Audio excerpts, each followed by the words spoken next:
Hello guys and welcome back to the channel. Today we're going to be talking about 5 things you can do to your car to stand out. Now we're going to be talking about expensive things, middle of the range, and also low budget. So something for everyone. And if you like this type of content, don't forget to hit that like button and subscribe for more. Check. The grills in my mouth double as a breeze. The grills in my mouth. Now before we start off this video, I just want to showcase this new bubble I got from Amazon. We have these here at Daily Classics. So basically, if you wash your car, put it inside the bubble, it's going to stay clean as it was when it comes out. It keeps away dust, it keeps away salt, and it's in humidity, and make sure that nothing happens to your car, it doesn't rust. There's a little air pocket here for anything to come out, and at the back you got a fan that keeps the thing pretty much pumped up at all times.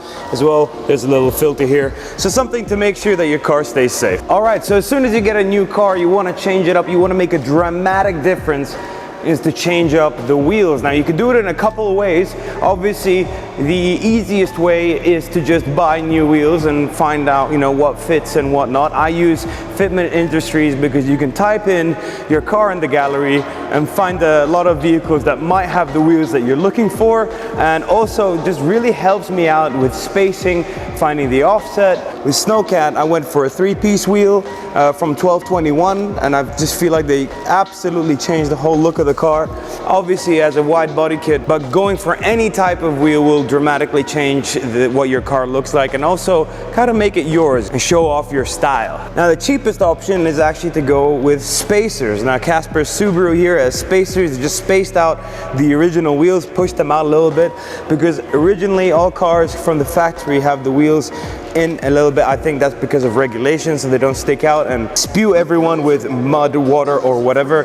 But once you put spacers on, as you can see, the tire and the wheel is more flush with the body and makes it look a lot better, and it's pretty cheap, so it's a win-win. Now on top of that, you could also change the color of your wheels. That really gives a different look to your car. My wife did it.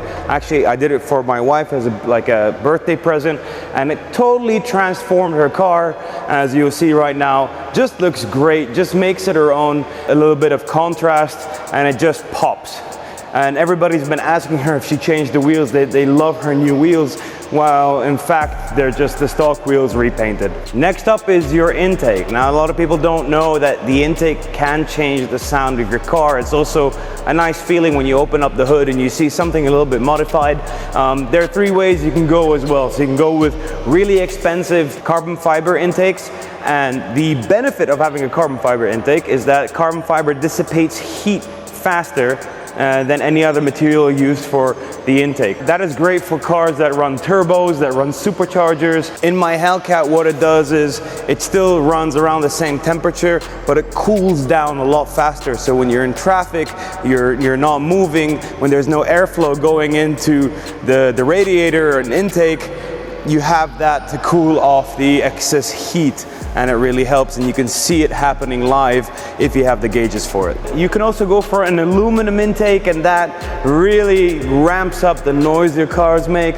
It's a very specific sound, kind of hard to imitate, but those do sound cool. And then you also have the K&N filter, the classic filter, as I like to call it, that has a reusable filter that you just clean out, so it's very easy to maintain afterwards. And also they claim they boost quite a bit of horsepower and torque with their intakes, but you have to check that on the dyno. And most of the time what you really need to do is tune your car for that intake. You can't just kind of just leave it there. So it's kind of difficult, and I don't really understand how they kind of assess how much power you're getting with those intakes, but that's what they claim. People love them, and it's always a safe bet. Now moving on, the next part of the old breathing apparatus of the car, the exhaust. Now depending on what car you have, there are different ways that you can modify the exhaust to either give you more power or a better sounding car. So we're gonna first start off with the catback. So the catback is an usually easy plug and play.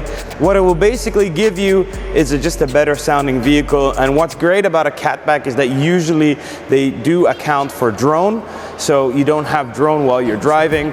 It's like controllable in that sense, and also make your car sound a lot better and a lot meaner. Next up are just changing out the headers, and having bigger headers can unleash a lot more power, so it's more of a power mod, and they will make your car sound really, really loud.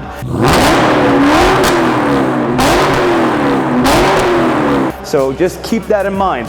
They're also quite expensive. If you want to get a good set of headers, they'll run you up the same as pretty much a catback, and that's something to keep in mind. Now, the cheaper side of the spectrum, you can also do a muffler delete. It actually sounds a lot better than most catback systems I've heard for this car. Just gives it the true Subaru rumble from the flat 4 and just makes it sound great. So sometimes cheapest doesn't actually translate into worse.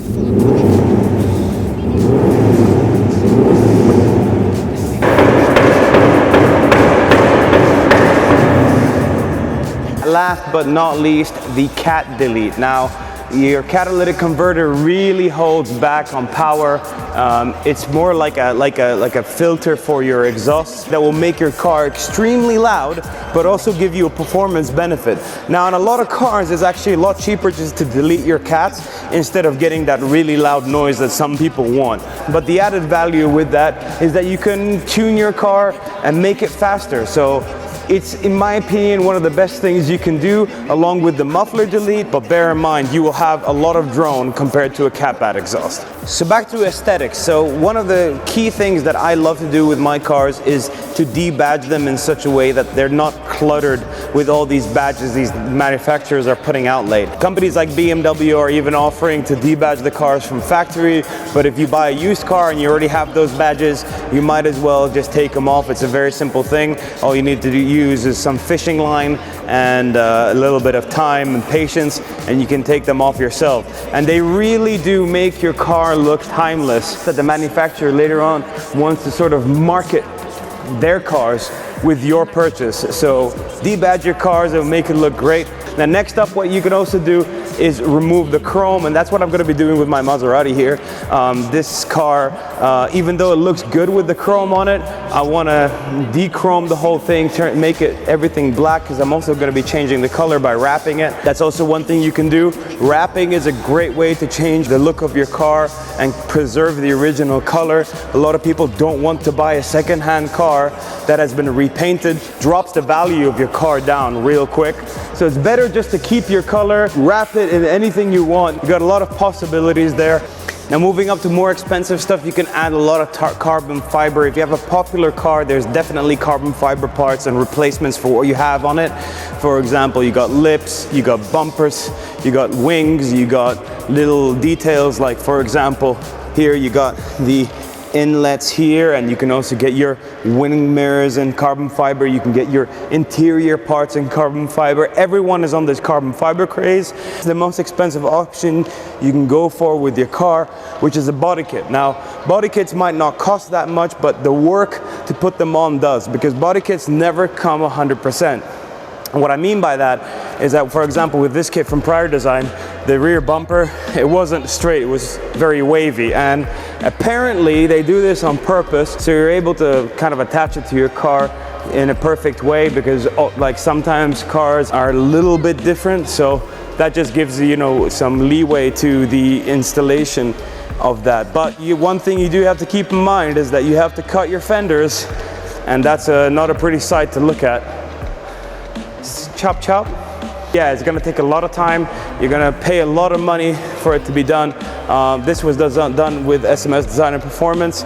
I trust those guys, so make sure you trust whoever's gonna be putting this together, and I don't recommend doing this on your own. Now, last but not least is a bit of both. So a little bit of performance maybe, and a little bit of stance, and also just making your car look better. So suspension. So there are a couple of ways you can go about it. You can go either static or you can go bags. Now, static is basically using coilovers to lower your car down, but you can't really raise it up after that unless you have adjustable suspension and you want to sit on the side of the road adjusting your suspension on all four corners to go up a bump, which is not really a great experience. So you can get everything from cheap coilovers, something, for example, I put like on Bugsy, our drift car, and basically just allows you to adjust different settings and firmness and all that like for whatever you want to do, if it's autocross or if it's off-roading or if it's just plain old street static stance. And then after that you got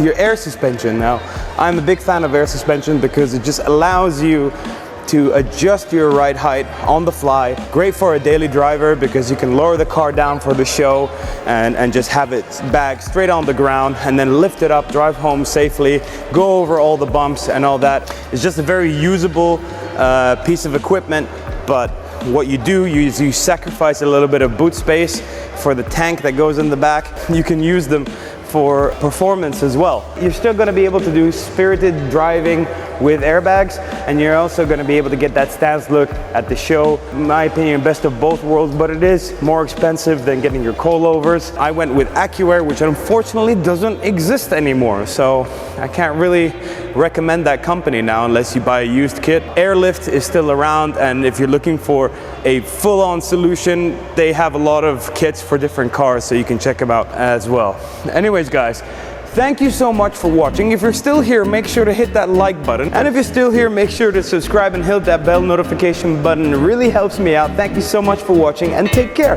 Bye bye.